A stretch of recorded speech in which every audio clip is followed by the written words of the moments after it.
Hey guys, what's up? I'm going to be showing you how we can use this subtool palette over here, and so that we can take advantage of using multiple tools or multiple different meshes in Zbrush. And so usually beginners get a little confused with this, so I just want to make it a little bit easier. So I'm just going to go over the main things. I might not go over everything, but I'll go over the main things you need to know about the subtool palette. So first, let me show you how you can just add more meshes here straight from this palette. And the way you do it is you just go to append subtool. And here are the basic 3D meshes that Zbrush gives you. But if you have another tool loaded up here in your tool, say you loaded a tool, you can actually append that tool as well. For now, we'll just append, I don't know, a cylinder. And it'll be created right there in the origin with your circle, and you can scale that and you can do whatever you want with it. Cool. And so all you have to do is just click on it, and so now that you have that selected, let me move it over here. And so to switch subtools without having to come over here, all you have to do is hold Alt, and if I select the circle, it switches subtools. So that's how you can easily change between subtools without having your subtool palette open. And so you can rename it. I mean, that's pretty obvious. We can just rename it something. And this is also how you delete subtools. So say you don't want this cylinder anymore, well, you can just press delete. You can even duplicate it. So there you go, we just duplicated it, now we have two. I'm gonna go ahead and just delete, and it's gonna always ask you, do you want to do it, because you can't undo it. So it's always gonna ask you. So I'm going to go ahead and delete it, and I'm going to show you another way that we could do that. We could press V, press I, and then we can go to Insert Cylinder. I like to do stuff like this. I might do Insert Sphere. I just like to use the insert brushes a lot because it's really, really quick. So usually, say I'm just trying to insert something pretty quickly, I can come over here. I'll turn off symmetry for this example. And we can just insert a cylinder, and we can scale it at the same time. Anywhere we want. And this is really useful when we might be, I don't know, sculpting a nail or sculpting arms or something. You don't want to have to append it and scale it every time, so you can just use the insert brushes. And then what you can do is once you insert that, if you press your polyframe, you can see that we have two different groups here. So we can come into split, and this is your way you can split meshes when they're in the one subtool. You can split based on groups, so I can press group split. It's going to ask me. I'll press OK, and so now we have two different subtools. And I do that all the time if I'm doing like creating an eye. I'll use the insert sphere. So I'll do BI sphere, and so I'll just insert an eye right there really quickly, right? And if I want more control, then I can just come over to group split, and there we go, we separated our stuff. Alright, so that's some really quick ways that we can play with more than one subtool. And also keep in mind, when you create a new subtool, a lot of the time symmetry is not going to be on. I mean, we're not using it in this example, but always check to see if your symmetry is on as you keep going. So I'll come back to this, and I'll do it one more time to show you that, say for instance that we didn't have groups.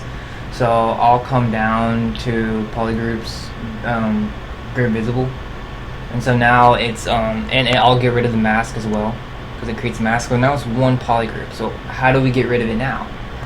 Because maybe that'll happen or something. Well, you can actually just do split to parts, and it will look at the topology, and it will know which is which. It'll know which mesh is which. So I'm just gonna click split to parts. Okay. And so that in that case, we didn't even really need the groups. So I just wanted to show you that. And so sometimes, say I'm working on an arm right here, so I'll press Alt, go to this one, and I'm working on this, and I do something, B move, I'll go to move. And so, say I'm just trying to sculpt something, we do something, and then we're like, okay, well I want to connect it back to this sphere. How do we connect it back into it? So one of the ways you can do that is just come down to merge, and it's going to depend on where your subtools are. So this subtool is all the way at the bottom. I'll hold Alt and click here, and this subtool is all the way at the top. So I'll bring this one all the way to the top. And the way you can do that is by right here, select up, press shift.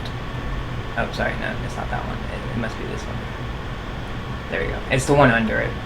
So it says move up. So just click it and we'll move it to the very top. And then we come to merge and then just press merge down. And now these will be merged together. Now, but keep in mind, they are merged together, but it's not Dynamesh together, or it's not one topology. And so the way you would do that is you would just use Dynamesh or Zbrush. So I'll show you that really quick. You can just Dynamesh it. So now, well, we have more than one group, but we can go back, go to polygroups, group visible, and so now we have one mesh. So I wanted to show that as well. So let's see. Yes, we can merge everything together. So if we're working on something total, we can press merge visible and it'll create a new tool up here. And so now we have everything merged in one. That could be useful. And okay, so I can project. I'm not going to go over in this video. I guess I'll make a new video for that. But let's come over to extract. I'll go ahead and show you how you can use extract. So we can turn off the polyframe over here. The way extract works is we can actually create a new subtool with a mask. So say I wanted to create some cool design or something.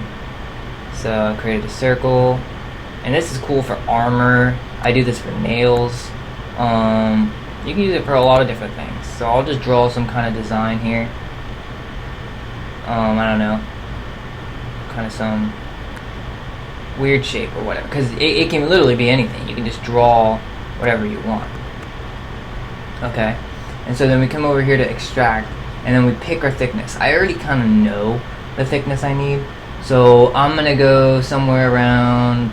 It usually is a really low value, so I'll come around here, and then you just press extract. There you go, and then now it's not gonna do it until you press accept, but you get a little preview, so you can say, I want it a little bit thicker. There you go. It's pretty thick, but whatever. And so they'll press accept. Alright, and then it'll create your new subtool right here. So now, that's a really useful way that you can create new subtools with just mask. So that's the basics of this subtool palette. I mean, there's some more. Project is useful, but I don't think it's going to be useful in what we're doing with how to create new subtools. So I hope it was useful, and try to use more than one mesh when you're sculpting. It makes things a lot easier. Separate your arm into pieces, separate your body into pieces. It will help you a lot. I hope that was thankful.